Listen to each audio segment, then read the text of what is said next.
Iniciar grabación. Ok, ya estamos grabando.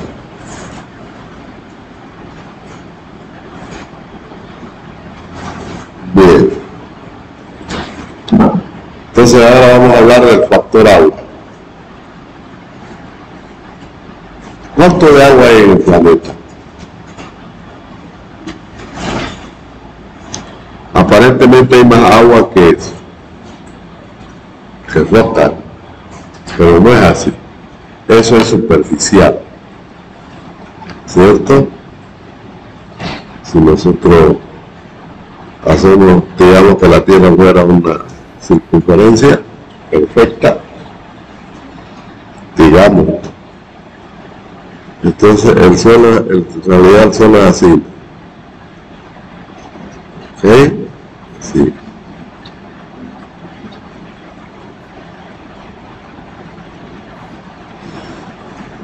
Entonces, las zonas donde está el mar, donde están los mares, tienen su profundidad máxima.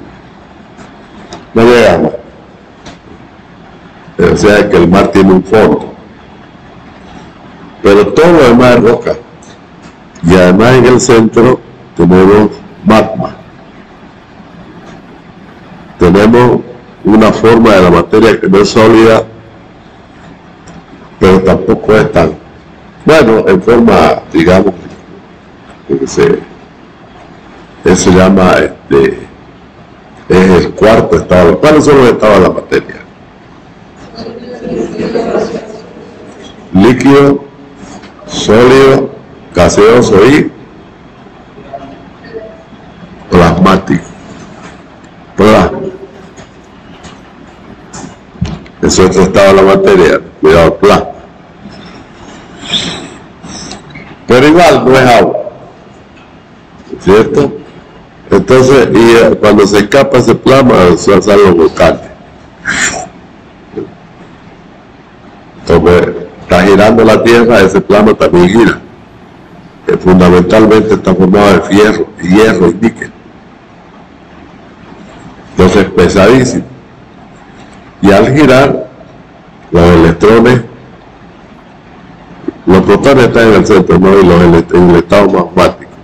Y los protones están girando, están generando una corriente. Y esa corriente produce un campo magnético. ¿Está bien? Entonces al girar la Tierra se produce un campo magnético. Lo produce el núcleo, que es inmenso, inmenso. Y obviamente ese giro es el que provoca el movimiento de qué. Ese giro que provoca a su vez el movimiento de los de las placas tectónicas. Eso es lo que mueve las placas tectónicas. Una contra otra choca y ahí se va modificando, ¿no?, la superficie de la Tierra. O sea que la Tierra está en vida constante, siempre tiene vida, no está quieta. Eso es así. Bueno, vámonos a las aguas son superficiales, todas están en la superficie de la Tierra. Y de esas aguas, el 97% aproximadamente es salada. Salada. 97% o más. Y de ese 3% que queda de agua dulce, el 98-99% está en los glaciares, de forma de hielo, ¿no? Y está en los ríos y lagos. O sea que nosotros tenemos disponibles para consumo humano alrededor del 1% o menos en todo el planeta, de la inmensa cantidad de agua. Porque nosotros no podemos consumir agua salada, ¿cierto? No podríamos, aunque la sal es necesaria, pero Pero eso es para poder equilibrar los electrolitos internos del cuerpo humano, ¿cierto? El sodio con el potasio. Entonces, es muy poca el agua que tenemos disponible. Y esa es el agua que está sujeta a contaminación. ¿Ven? El agua de los ríos, de los lagos, sobre todo las aguas subterráneas, que es donde explotamos, que es la que explotamos, mejor dicho, para el consumo humano. El agua que viene de la profundidad de la, que también está arriba, ¿no? Viene de la tierra. Y ustedes se preguntan, ¿y por qué pues el agua salada no hace acuíferos subterráneos? O sea, el mar, ¿no? Siendo que está más profundo. No, precisamente porque el suelo en esa zona es impermeable. La sal con el tiempo va taponeando. No se dice que la sal es sólida. Las sales, y eso va, digamos, taponeando con el tiempo, porque esos son procesos geológicos, hidrogeológicos de miles de millones de años. Eso es así. Entonces, vamos a hablar de la contaminación de las aguas, de ese pequeño porcentaje disponible para el consumo humano. Bueno, cuando las aguas están contaminadas, le llamamos, o mejor dicho, cuando las aguas las hemos contaminado, que es distinto, las hemos contaminado nosotros en alguna actividad, ya sea en una fábrica produciendo algo, en los procesos productivos, ¿no? O ya sea en los hogares, porque nosotros nos quedamos, no, tras que nos levantamos vamos al baño, ¿es cierto? Nos pegamos un bañito, en fin, usamos agua, y esa agua se contamina al ser usada, la estamos contaminando. Lo mismo ocurre en las cocinas, cuando lavamos los platos, o el lavarropa cuando lavamos la ropa. Entonces esa agua la estamos usando y la estamos contaminando. En un proceso productivo, en una fábrica, por ejemplo la Cruz Tiembre, se echa agua, se echan los cueros y encima se le echa sal y otros productos. Fíjense que el agua se está contaminando, pero de otra forma, de una manera industrial. Distintas formas de contaminación tendrán las aguas, por ejemplo, en las fábricas de medicamentos, las químicas, o las fábricas de azúcar, ¿no? O una lechería, o un establo donde se usa el agua para hacer limpieza. O sea, infinidad de formas que nosotros provocamos. Eso se denomina contaminación de agua. Estamos contaminando. Estamos en un proceso de contaminación. ¿No es cierto? Lógicamente que el resultado es agua contaminada. A esa agua contaminada nosotros la llamamos aguas residuales, ¿ok? Aguas residuales.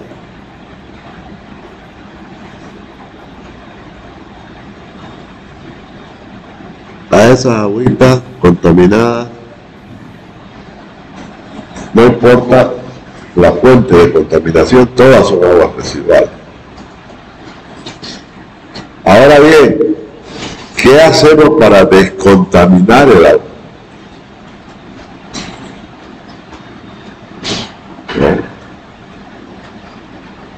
En ese caso, tenemos que buscar métodos, formas, ¿no es cierto?, de hacerlo. Y eso se ha hecho, ya se hace a través de procesos físicos, operaciones físicas y procesos químicos. En el caso de agua industrial. Pero ¿qué pasa cuando el contaminante es orgánico? Exclusivamente orgánico. O sea, el contaminante del hogar. Porque nosotros en el hogar, ¿con qué contaminamos el agua? Contaminante orgánico, ¿cierto? Las heces fecales son orgánicas. Nosotros nos alimentamos, ¿no es cierto? Nos alimentamos con cadena de aminoácidos, o sea, con proteínas, con grasa, lípidos, aceite, con todo eso. Bueno, las proteínas animales, las proteínas vegetales, etc. Esa es nuestra fuente de alimentación cotidiana. Y también consumimos líquidos. Hay que tomar bastante agua. Eso es bueno porque el 70% del organismo o más es agua. Entonces, fíjense que todos esos alimentos se procesan en el sistema gástrico que tenemos y son absorbidos por el intestino delgado hacia el organismo para que podamos nosotros vivir realmente. Pero el saldo tiene que ser expulsado. Lo que ya no puede, ¿no? El organismo absorber, lo expulsa. Esas son las famosas. ¿No? Y son altamente patógenos. Las heces fecales son patógenas, al igual que la orina. ¿Por qué? ¿Por qué son patógenos? Porque nosotros en nuestro sistema, en todo el sistema que tenemos bacterias que hacen la limpieza. Es natural eso. Nosotros nacemos con bacterias, vivimos y morimos con bacterias. Hay bacterias buenas, entonces. Esa bacteria que nos limpia la piel, son bacterias. ¿No? También al interior tenemos bacterias que nos limpian todo el sistema. Esos son los coli fecales. Pero los coli cuando crecen, cuando se reproducen esas colonias de coli que se reproducen con exceso, producen diarrea. De ahí viene el cólera, por ejemplo, cuando hay exceso, ¿no? Entonces, para que no haya exceso tiene que haber un equilibrio. ¿Quién hace el equilibrio? Las amebas, que son organismos un poquito más desarrollados que pero son archeas, son organismos antiguísimos, antiquísimos. Entonces ese es el equilibrio. Cuando hay una mortandad, por ejemplo, de coli, las amebas, que son las que consumen coli, van en busca de coli y se penetran el intestino hasta que lo hacen sangrar. Por eso cuando tenemos ameabeasis, nosotros expulsamos sangre. Eso es más grave. Es más grave que el cólera, inclusive. Y hay un montón de enfermedades gastrointestinales debido a eso, pero no es porque nosotros las generamos, sino que consumimos alimentos, ¿no? Consumimos alimentos que traen coli de otro lado y hacen el desequilibrio, o que traen amebas, que traen otras bacterias que producen daño. ¿Está bien? Sé que la enfermedad es de afuera, no es de adentro. Nosotros estamos en perfecto equilibrio, siempre, siempre. Así nacemos, así vivimos y así morimos. Ese es un proceso absolutamente natural. Así que Yo les voy a dejar el libro para que lo lean. Además, tienen que leer eso. Es un libro que se llama Agua y Salud Humana. Tienen que entenderlo muy bien ese proceso, desde el punto de vista médico y ambiental. ¿Okay? Y se lo voy a dejar porque yo le pregunto en el examen de eso. Además, tienen que tomar apuntes de eso. Muy bien. Entonces, hay dos tipos de aguas residuales. Las aguas industriales, que se denominan efluentes industriales, y las aguas sanitarias, o las aguas negras, así también se denomina. Tiene varias. Vamos a ponerle aquí, entonces dividimos en dos tipos de agua, las aguas residuales. Las aguas negras, ahorita les digo por qué se llaman así, aguas negras o sanitarias. Y por este lado vamos a tener los efluentes industriales.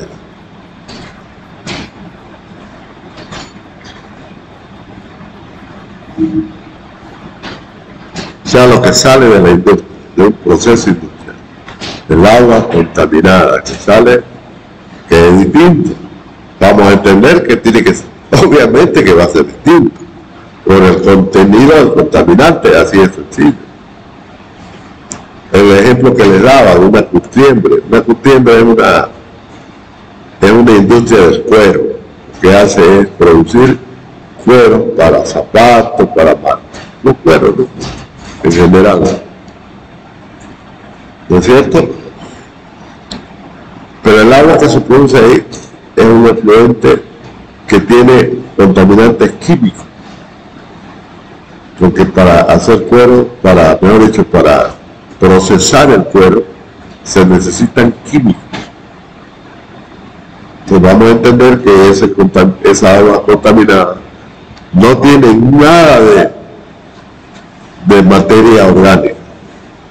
Entonces, aquí hay exclusivamente materia orgánica, ¿ok? Materia contaminante orgánica.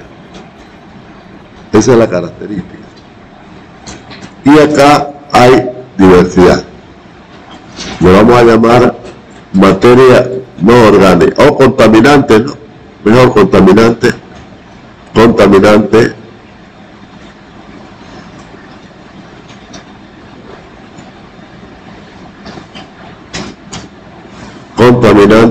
no orgánico, contaminante inorgánico.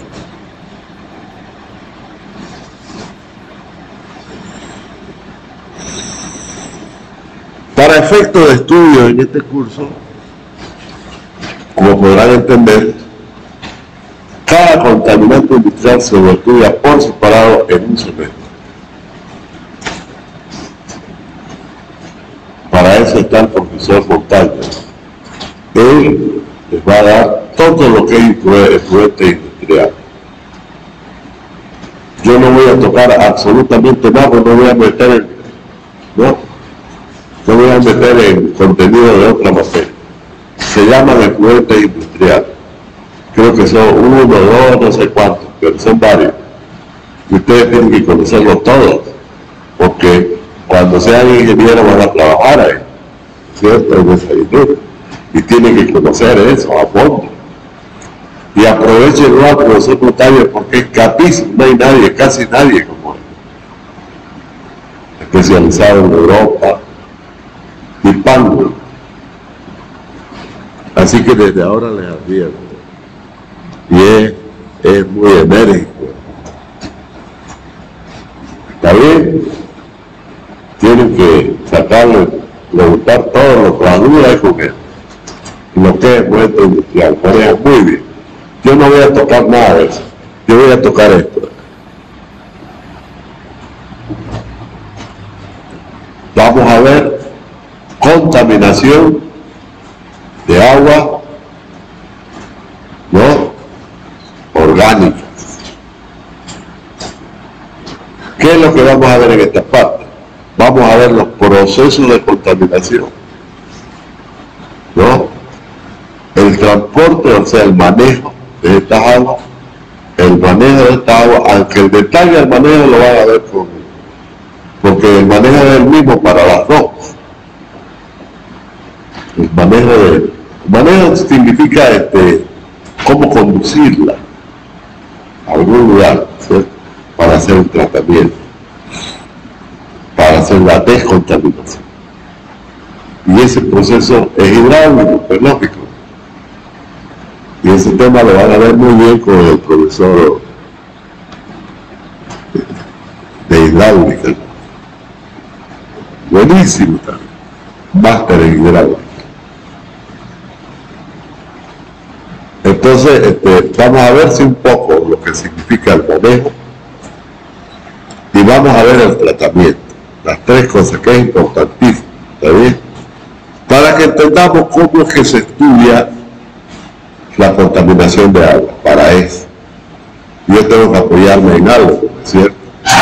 Y me voy a apoyar en esto, que es lo que más manejo yo, con las obras que se hacen para hacer la descontaminación. No se olviden que está la contaminación de agua, ahí está. Son aguas altamente patógenas. ¿Qué significa patógena? Que impacta negativamente a la salud, que puede producir enfermedades y enfermedades mortales. Entonces no pueden quedarse en la vivienda, no pueden quedarse en los baños, posible. Además de eso, son contaminantes para el medio ambiente, producen daño ambiental, ¿no? A la flora, a la fauna, a los suelos, a las aguas naturales, producen impacto ambiental negativo. Por tanto, no podemos echarlas así nomás a un río, no podemos echarlas así nomás, no, a un bosque, a una laguna, no se puede hacer, eso es un crimen, ¿no? Además que perjudica al medio ambiente, ya nomás está produciendo un foco de infección potencialmente dañina para la salud pública. Entonces esa agua que la producimos nosotros, queramos o no, pues decir, no podríamos vivir sin agua. Entonces la pregunta es ¿qué hacer? Si nos vamos un poco a la historia, a la época de los romanos, por ejemplo, los romanos usaban piscinas públicas, no había bañeras ni baños en la vivienda, todo era público. Que imaginen cómo era, ¿no? Los baños eran públicos, mujeres y hombres, los mismos baños, y las piscinas de uso público se bañaban, porque no había ducha, se bañaban todo el mundo ahí y orinaba y hacía sus necesidades. Por eso es que las enfermedades eran muy comunes en la ciudad. La esperanza de vida no llegaba ni al 60%, ¿no?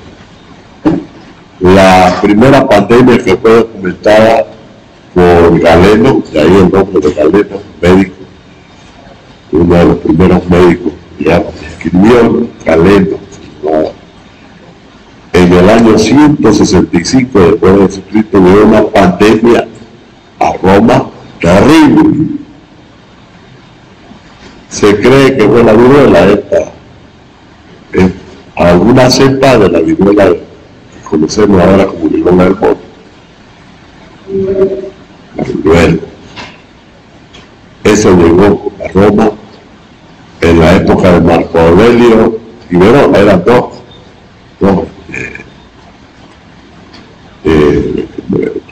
gobernantes. Y parece que esa pandemia lo mató a ver y quedó Marco Aurelio. Bueno, esa es historia política. El resultado es que se se mermó la población romana en un 40%.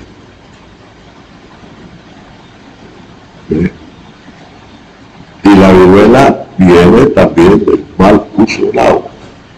También está relacionada, ¿no? Porque en realidad viene de los animales. Pero si nosotros, pues, si vamos a comer un animalito, un murciélago, no los lavan, pues no hacen higiene, ¿no es cierto? Ese es el problema. Y eso viene de años, es así. Por eso es que la mayoría de las enfermedades virales y patógenas, la mayoría vienen de China. No es que sean cochinos, es que no tienen una herencia como la que tenemos nosotros en cuanto a la forma, la habitualidad de la higiene, de los alimentos, todo eso. Ellos tienen otra cultura, pero desgraciadamente es así, ¿no? Entonces, y también hubo una pandemia de cólera, la primera que hubo fue en Londres. Bueno, de las que se conocen, que están documentadas. Por ejemplo, ¿por qué sabemos que es viruela la primera pandemia del Imperio Romano? Porque la registró Galeno. Galeno escribía los síntomas, los describió los síntomas. Entonces la medicina actual pues sencillamente lee los síntomas y ya sabe qué es. Él escribía los síntomas. ¿Ves? Igual en la peste bubónica, ahí vieron mucho. Eso vino ya al siglo XIV. A mediados del siglo XIV, un poquito antes del siglo XIV. Esa la llevó a Europa el ratón, la rata que se metía a los barcos, y la rata que trajo las pulgas, porque fueron las pulgas las que diseminaron la bacteria, ¿no?, que producía el bubón, la peste bubónica. Eso ocurrió alrededor del siglo XIV. Y hay mucha documentación de eso, por ejemplo. Más documentación que la época de Galeno, lo que fue en 1300 y algo. Entonces, y también una tremenda disminución de la población europea. Ya Europa estaba en la época medieval, ya estaba dividida el reino de Francia, de esto, de todo. Pero igual arrasó con todito los reyes. Inclusive llegó a Inglaterra, porque una de las hijas del rey murió a raíz de la peste bubónica. Entonces, fíjense, y todo eso viene de la mala higiene, así de sencillo. Ahora, con la ciencia y con todo lo que tenemos, fíjense, el COVID lo hemos eliminado en prácticamente 3 años. Cuando el NH, ¿qué se llama? Esa fue la peste que le llamaban, que apareció en 2014, 2015, por ahí en Europa, en la Primera Guerra Mundial. Se llamaba la gripe española. Esa mató a cualquier cantidad de gente, ¿no? Menos en España. Ahí moría gente en España, pero menos que. ¿Por qué? Por lo menos España no entró a la guerra. Así de sencillo. En cambio, todos los otros países entraron a la guerra y los soldados se contagiaban. Ese virus vino de Estados Unidos. Ya, por barco llegó. Los soldados que venían de Estados Unidos casi al final de la Primera Guerra Mundial llevaron el virus. Y no lo llevaron a Francia, porque no desembarcaron en España. ¿Por qué? En España no hay no estaba en guerra España.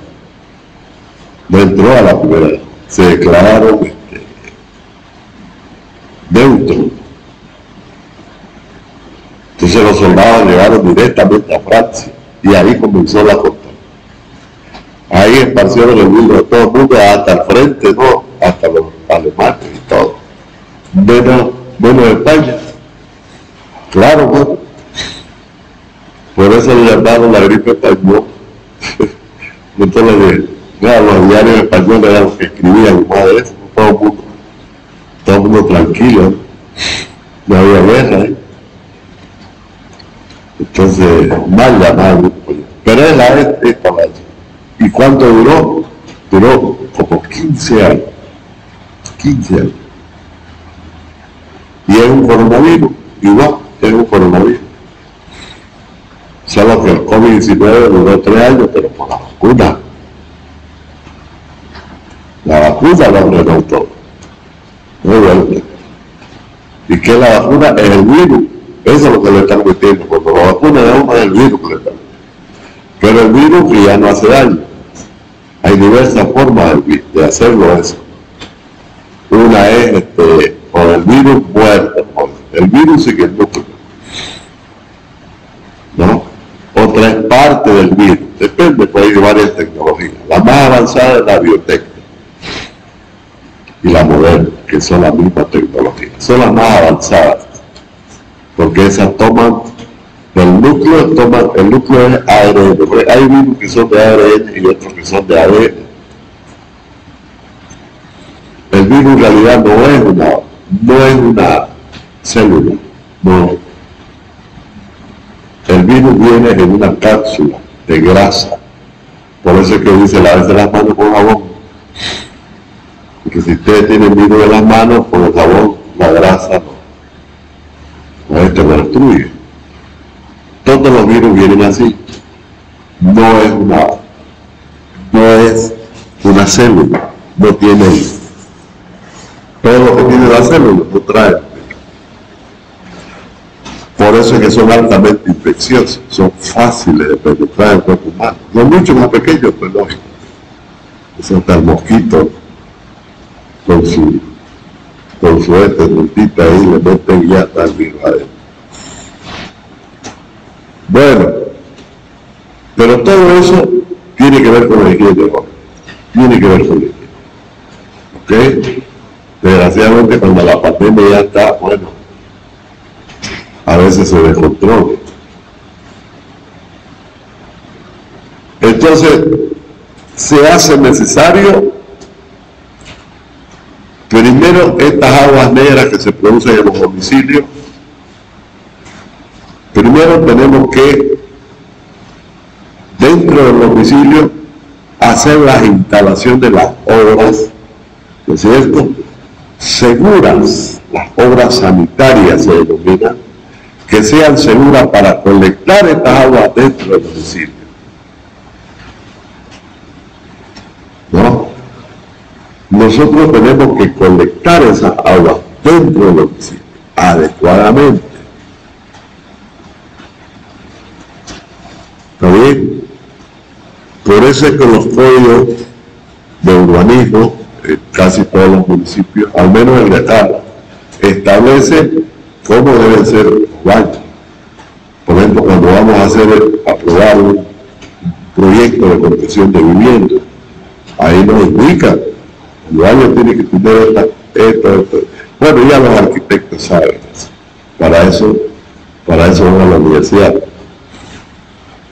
Entonces, modernamente ya se diseña la vivienda con un sistema de colección de las aguas servidas, o de las aguas negras, ¿no?, de tal manera que no se produzca el impacto sobre la salud de la familia primero, ¿no es cierto? Luego esas aguas tienen que ser conducidas, fíjense, de la vivienda a algún lugar. Tienen que ser conducidas mediante tuberías por gravedad, no por canales superficiales. No, eso es una barbaridad.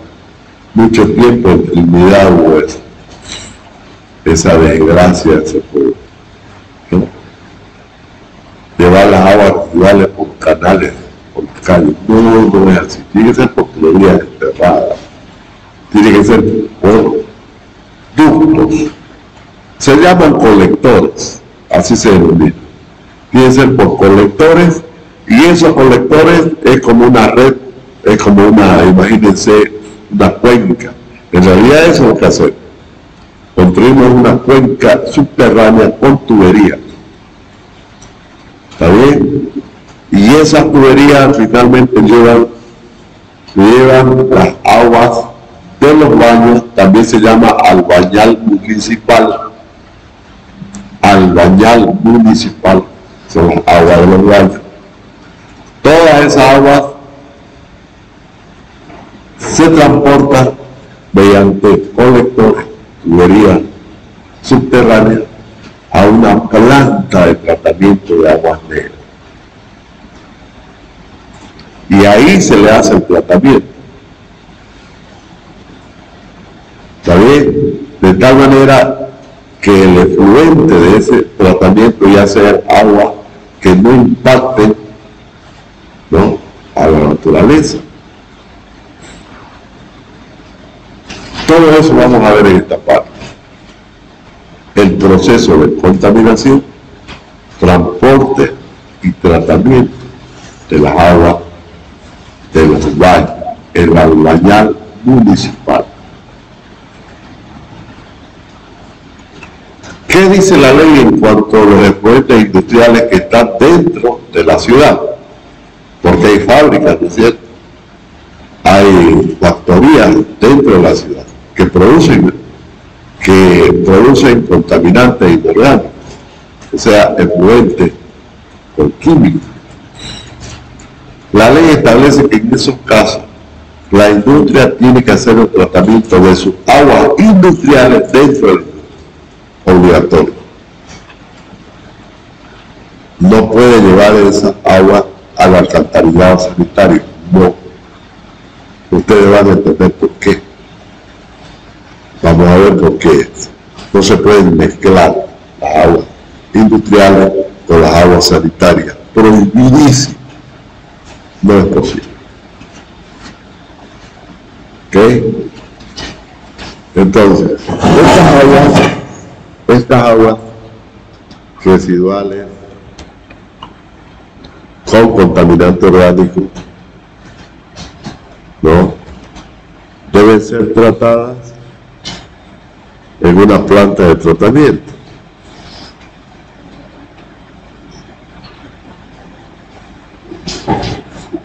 Bien.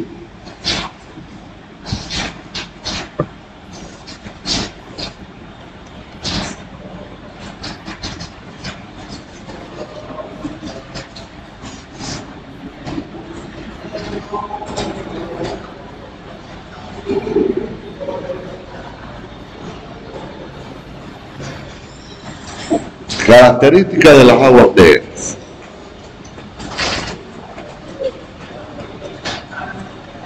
Vamos a enunciar estas características como características físicas, características químicas y características biológicas.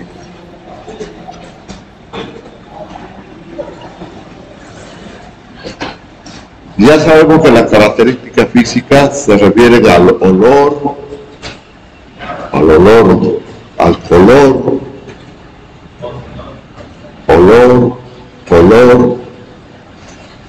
contenidos de sólidos, sólidos disueltos, sólidos suspendidos, en fin.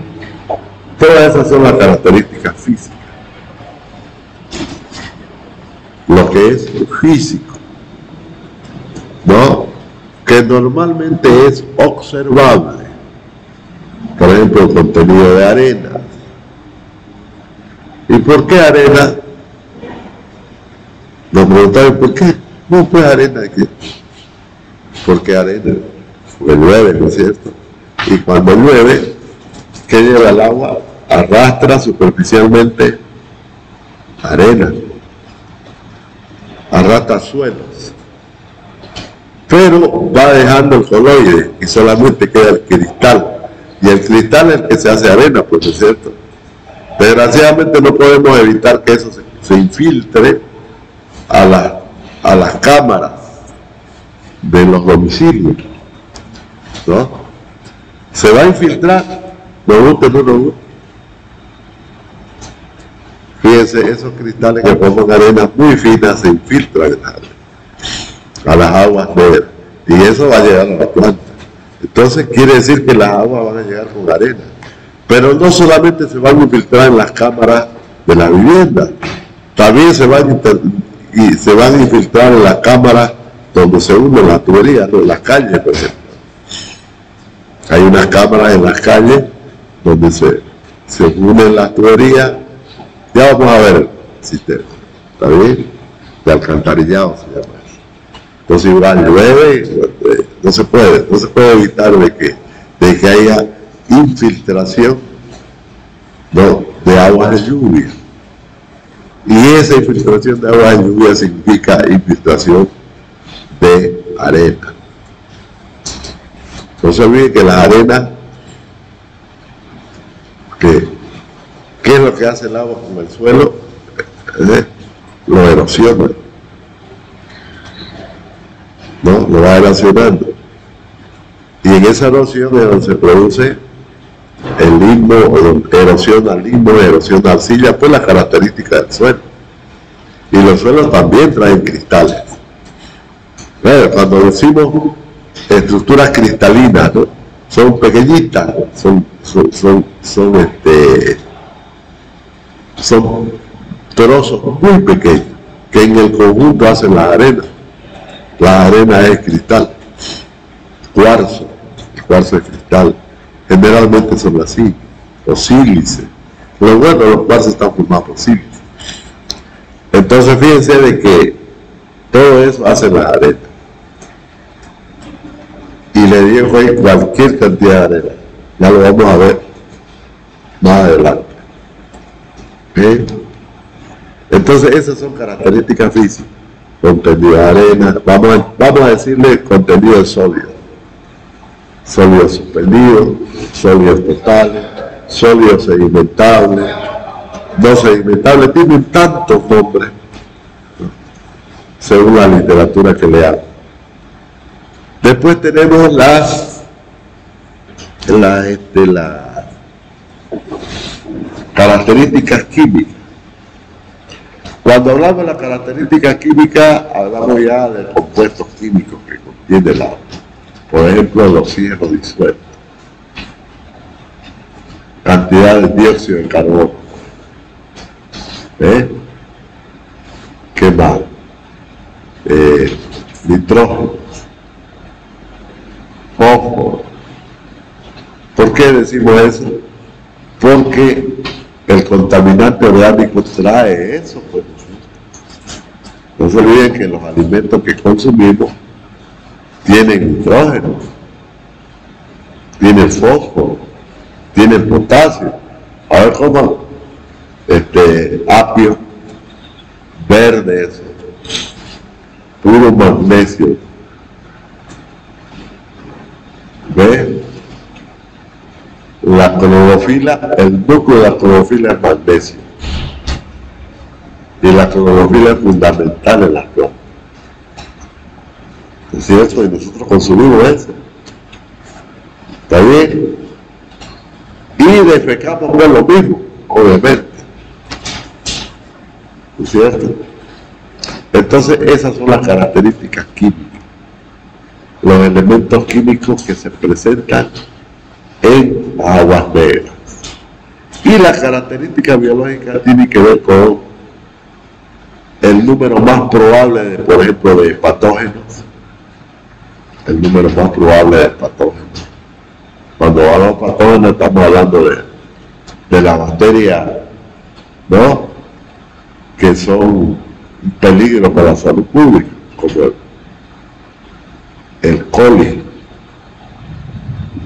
las amebas, etc. Esa es una característica biológica. Otra característica biológica es la demanda bioquímica de oxígeno, la DBO. es una característica biológica. Biológica o bioquímica, no. La demanda bioquímica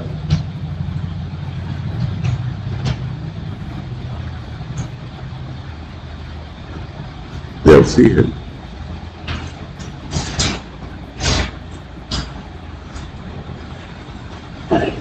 este parámetro es muy importante. Vamos a ver después la importancia tremenda que tiene. ¿Qué es la nube? Bueno, ya el nombre lo dice todo. Demanda bioquímica de oxígeno. Pero ¿quién demanda? Nos preguntamos ¿quién demanda? La demanda proviene de una bacteria son millones. Un tipo de bacteria que para poder biodegradar la materia orgánica, cuando decimos biodegradación, estamos hablando de oxidación. ¿Se acuerdan de la operación oxi-redo? No, en química orgánica, sobre todo, hay oxidación, reducción. La bacteria trabaja como oxidante y la materia orgánica es oxidada. Y el resultado de esa oxidación son los elementos que componen el aminoácido. Fíjense. ¿Qué es el aminoácido? El aminoácido es un compuesto en agua. Siempre tiene que haber agua, porque es el inicio de la vida. Los aminoácidos son compuestos que tienen como núcleo central el carbono. ¿Está bien? O sea, es una... le llamamos nosotros en química, le llamamos molécula. Es una molécula que tiene como núcleo central el carbono y alrededor del carbono hay otro que es el hidrógeno y el oxígeno. ¿Está bien?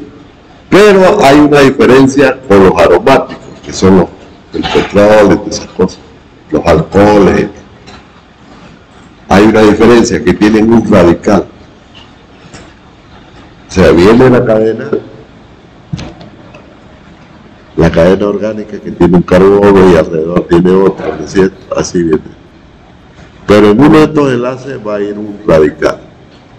Ahí es donde se forma el aminoácido. Y el radical normalmente está compuesto por elementos del fósforo, del nitrógeno. Es ahí donde está el nutriente. ¿Está bien? Entonces, todo esto se llama una molécula de aminoácidos.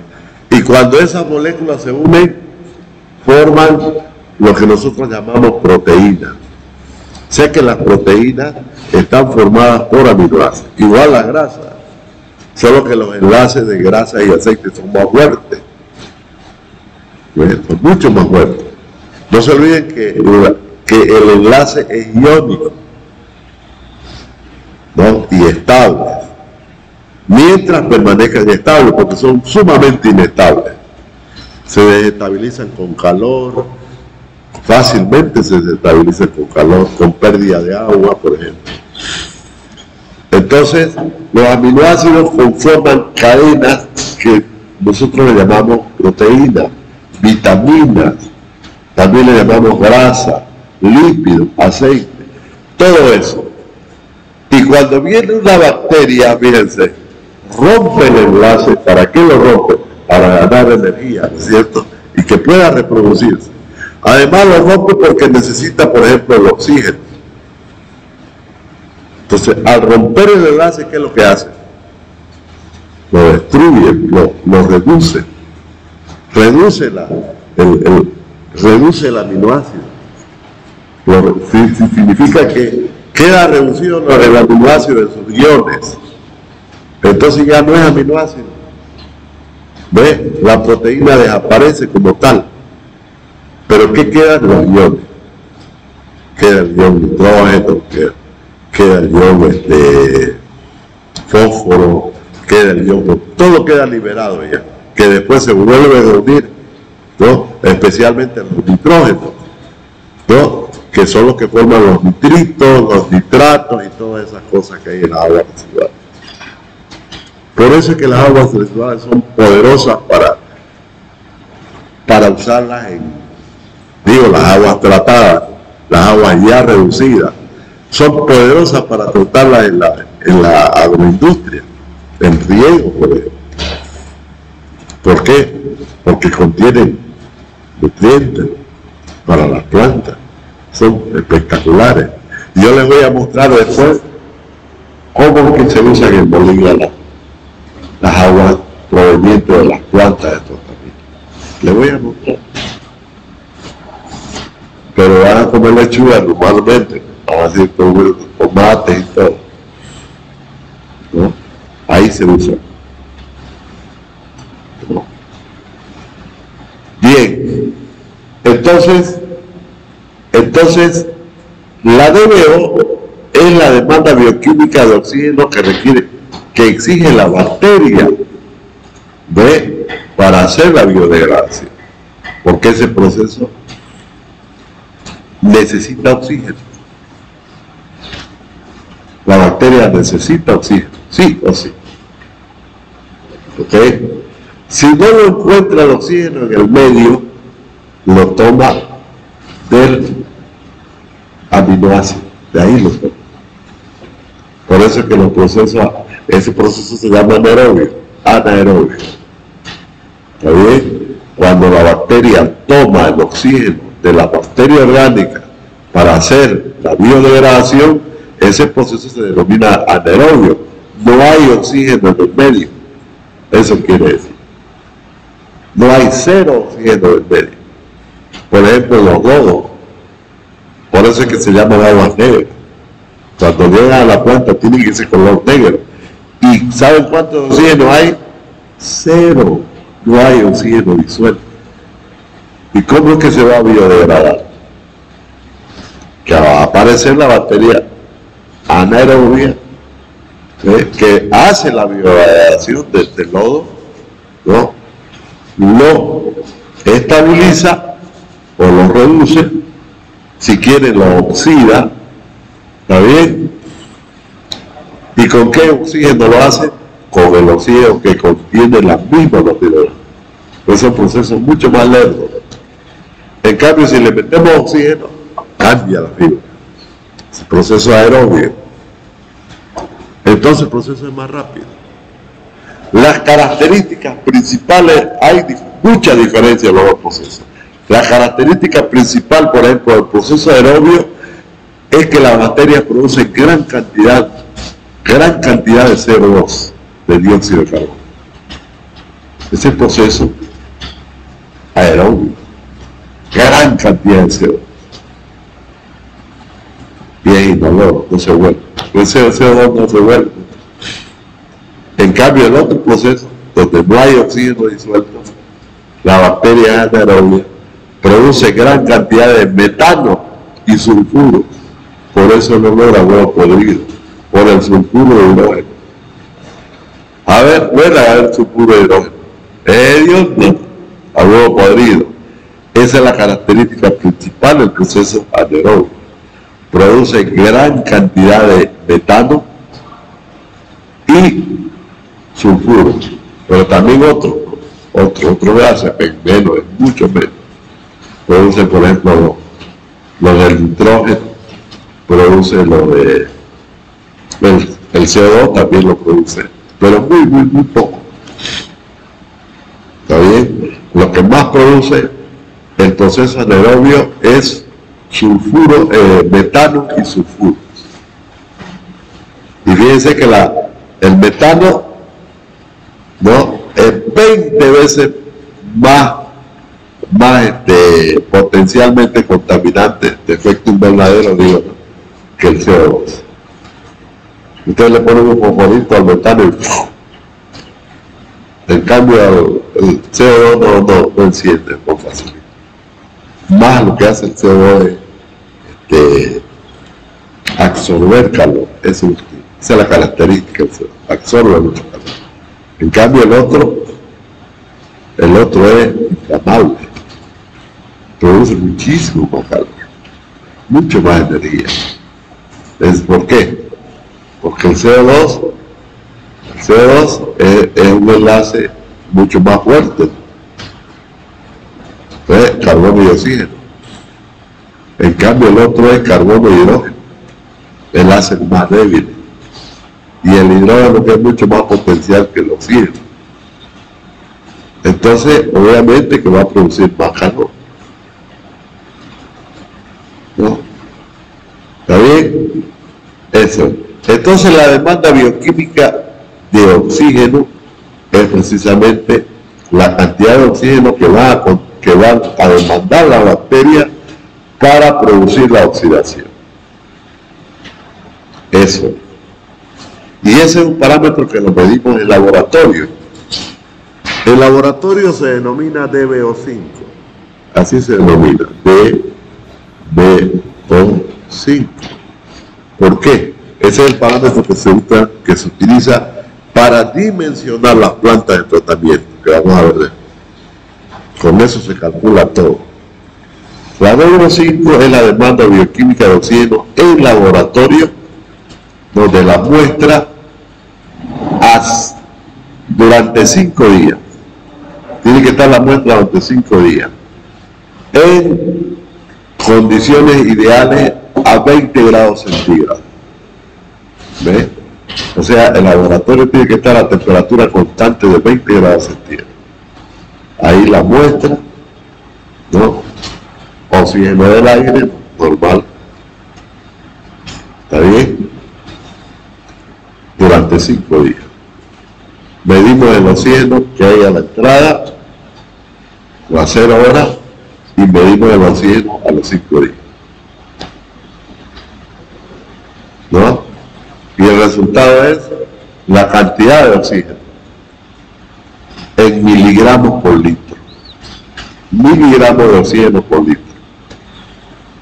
Y obviamente la muestra es agua residual de los baños. La muestra. ¿Está bien? Normalmente esa muestra se la toma del emisario. ¿Cuál es el emisario? Es la tubería que lleva del alcantarillado de la ciudad, no hay que ir por la calle, ¿no? El alcantarillado. Se dan idea, ¿no? Son colectores que están en la calle. Las viviendas echan su agua de su baño a esos colectores de la calle. Y esos colectores de la calle se van juntando a una sola tubería. Es como les dije, no es como una cuenca que tendrá una sola salida, ¿no es cierto? Esa única salida es la que lleva, es el tubo más grueso que hay, porque el caudal ahí es el máximo caudal. El máximo caudal. Ya lo vamos a hablar eso gráficamente, veamos. Entonces, ese tubo va muchos metros hasta llegar a la planta de tratamiento. Ahí a la entrada, ese tubo se llama el emisario.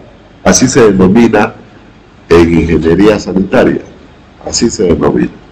Entonces allá a la salida del emisario, ahí se toma la muestra. Y se la lleva al laboratorio.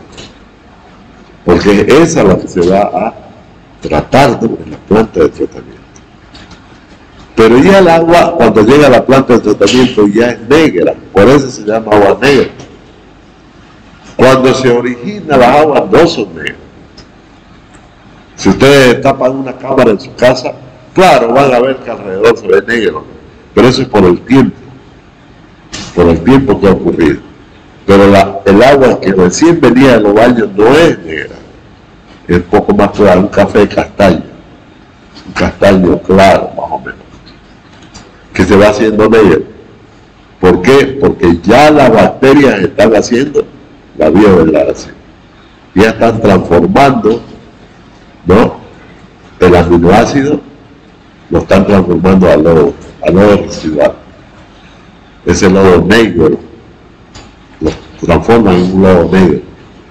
Ese lodo negro, si ustedes lo secan, es abono normalmente se lo usa en, ¿cómo se llama?, para hacer abono. Bueno, en eso es un potentísimo abono eso, porque claro, trae macronutrientes. El nitrógeno es espectacular para las plantas, el nitrógeno, el fósforo, el potasio y otro, ¿no? Gran contenido de eso, porque eso es lo que comemos, pues, ¿no es cierto? Obviamente en nuestros alimentos, lo mismo va a quedar ahí, pero ya en forma de abono. No, eso se lo usa mucho para el compostaje, el compost. Sabemos que el compostaje se usa para las plantas. Bien, joven. Entonces, las aguas se originan en los domicilios. ¿Ok? Y ya sabemos que en los domicilios tenemos que hacer un sistema de colección de estas aguas domiciliarias adecuado, de tal manera que no se produzca la contaminación. El sistema de colectores urbanos se denomina alcantarillado sanitario.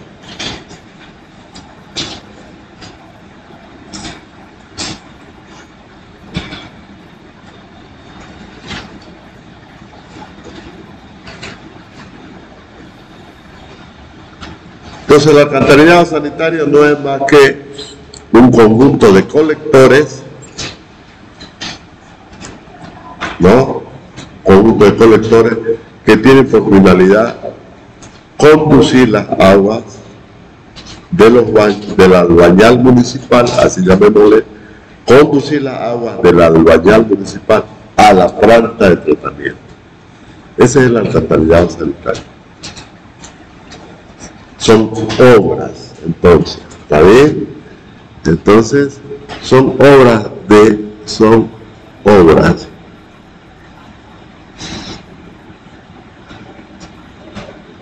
sanitarias para la recolección del albañal municipal.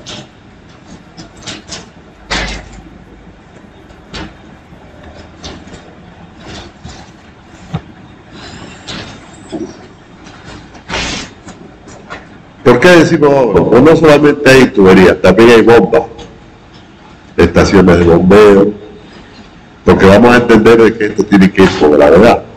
Pero ¿qué pasa cuando el terreno no permite cruzar, por ejemplo, una tubería, ¿no?, de esta zona a esta zona, porque aquí hay una loma? Hay un terreno que es alto, entonces la gravedad no va para arriba, pues para abajo. Entonces, ¿qué es lo que hay que hacer? Hay que hacer una estación de bombeo arriba y de arriba abajo. Una estación de bombeo. Entonces son obras. Además de eso, en la unión de la tubería hay que hacer cámaras. Hay que hacer cámaras de unión de tubería, donde se juntan las tuberías, en las calles, sobre todo en las esquinas. Hay que hacer sumideros también. Bueno, hay que hacer obras, hay que hacer zanjas para poder colocar las tuberías, ¿ok? Muchas veces hay que hacer hasta cambio de suelo para que no se deforme la tubería y puedan provocar roturas. Entonces, por eso le llamamos obras sanitarias, porque es un conjunto de actividades que lógicamente lo principal es el colector, que es la tubería, eso es lo principal. Pero aparte de eso, hay otros elementos que constituyen las obras sanitarias. Y el alcantarillado sanitario en sí es un sistema de obras sanitarias que tienen ese propósito, Solamente ese es el propósito. Llevar las aguas del albañal, o sea, de la vivienda a la planta de tratamiento. Mejor, el transporte de las aguas. ¿Ok? Y eso lo van a estudiar ustedes en el manejo de agua. Porque no solamente hay alcantarillado para agua sanitaria, también qué pasa con las aguas de lluvia. ¿Cómo las conducimos? Esas se pueden conducir por canales superficiales. Pero también en una calle, ¿cómo vamos a hacer un canal? ¿Qué hacemos en una calle? Eso podemos hacer en una avenida, por en medio, como hay acá. En una calle tiene que haber tuberías, ¿cierto? Por debajo. O sea, alcantarillado pluvial, para conducir las aguas de lluvia. Pero es separado, no va a comer. ¿No? Porque vamos a entender de que se puede hacer que el pluvial entre al sanitario. El problema es el olor, que tenemos que hacer rejilla de la calle hacia el alcantarillado sanitario cuando va la agua de lluvia. Pero el problema es que le vamos a llevar arena y además va a salir, no es recomendable. Lo recomendable es hacerlo separado, alcantarillado separado. Todo eso nosotros lo llamamos manejo de agua. ¿Ok? En realidad es conducir las aguas. Lo mismo se puede hacer para agua contaminada. Cualquier tipo de contaminación de agua se puede hacer por tubería. Lógicamente que al momento de hacerlo, de definir los materiales con que se va a construir, tenemos que caracterizar el agua. Por ejemplo, el producto químico hay que estudiarlo, es decir, que no vaya a hacer corrosión en las tuberías. Nosotros ya hemos dejado de usar tuberías en las alcantarillas, ¿no?, sanitarias. Ya hemos dejado de usar tuberías de arcilla. ¿Por qué? Porque hemos visto que produce sulfuro de hidrógeno. Y en el transporte se produce sulfuro de hidrógeno, ¿no? Porque las aguas son aguas que vienen de la albañal municipal, son fuertemente contaminadas, cero oxígeno. Entonces en el transporte mismo ya se produce la anaerobiosis. Y ya sabemos que la anaerobiosis produce sulfuro de hidrógeno. Ya lo sabemos, ese olor. Pero el sulfuro también es corrosivo, altamente corrosivo. Además que es tóxico, veneno para los pulmones. El que respira eso se va a morir. Ya han habido casos. Claro, que está en ese medio, ¿no?, respirando eso, no va a aguantar ni 10 minutos y se muere. El que está metido en las alcantarillas sin protección. Ya han habido esos casos. Y es por eso. No es la falta de oxígeno que los mata, lo que los mata es la corrosión que le produce en los pulmones el sulfuro de hidrógeno. Si a las tuberías las daña, le saca el pedazo ahí con el tiempo. Entonces, las tuberías hay que protegerlas con un material anticorrosivo. Por eso que ustedes van a ver esos tubos de cemento que se usan por adentro, están pintados, ¿no?, con una pintura negra o azul.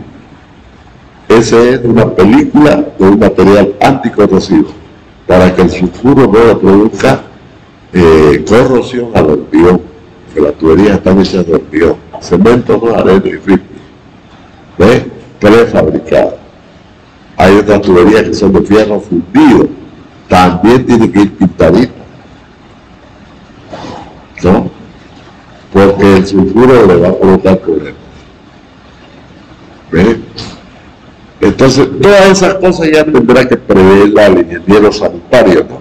El ingeniero sanitario es el que se encarga de hacer el diseño y construcción de todo lo que es la obra sanitaria. Para eso el ingeniero sanitario, ingeniero civil especializado en obras sanitarias. ¿Bien? Nosotros no nos metemos con ellos porque para eso estudian, ¿no es cierto? Nosotros sabemos que necesitamos que se haga esto en las comunidades, en las ciudades. ¿Por qué? Porque vamos a proteger la salud pública y el medio ambiente. Por eso es que necesitamos hacer esto. Entonces, recolectadas las aguas tendrán que ser conducidas a la planta mediante una sola tubería, ¿no?, que llega a la planta. Esa tubería se denomina ¿qué le digo? El emisario. Una forma grafiquita rápida.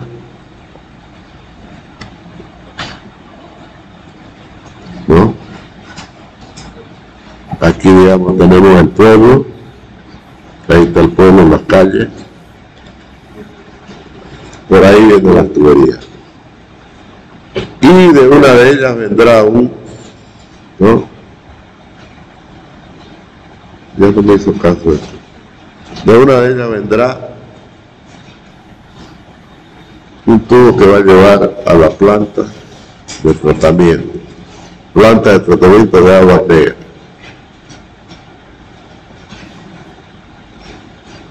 Algunos le llaman petardo, planta de tratamiento de aguas residuales. Las aguas negras son aguas residuales. ¿Cuál es el problema?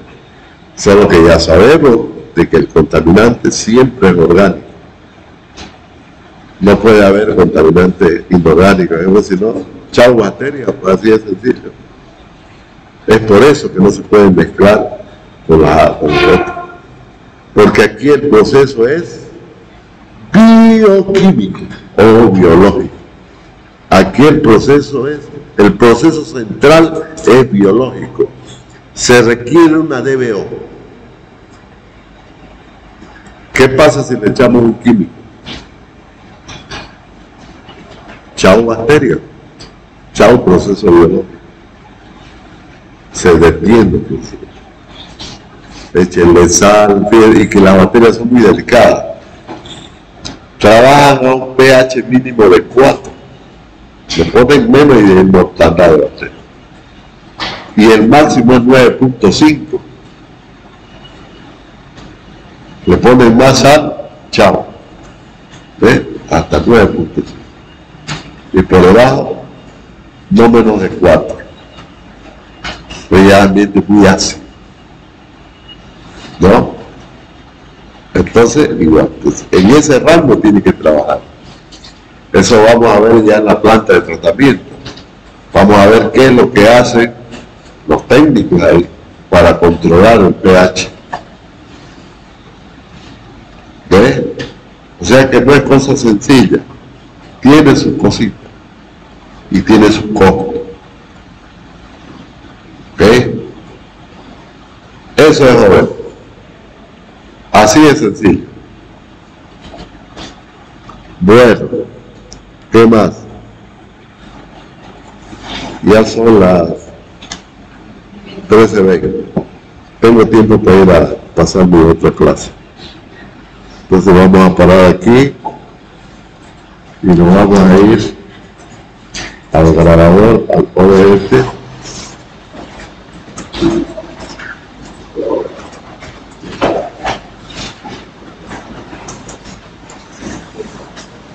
Vamos a parar